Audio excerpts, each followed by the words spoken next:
YS Jagan Reddy Tirumala laddu ప్రసాదంలో చేప నూనె, పంది కొవ్వు, గొడ్డు కొవ్వు కలపడానికి కొన్ని కారణాలు. మొదటిది, జగన్ రెడ్డి హిందూ మత వ్యతిరేకి, సనాతన ధర్మాన్ని నిత్యం ద్వేషిస్తూ ఉంటాడు.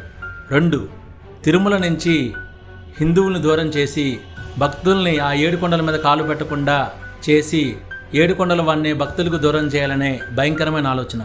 3, తిరుమల అపవిత్రం అయిపోయిందని, లడ్డూ ప్రసాదంలో కల్తీ జరగడం వల్ల వెంకటేశ్వర స్వామి అపవిత్రం అయిపోయాడని వెంకటేశ్వర స్వామి జరగాల్సిన పూజలు ఆపేసి తిరుమల దేవస్థానాన్ని క్లోజ్ చేయించాలనే భయంకరమైన నీచమైన ఆలోచన.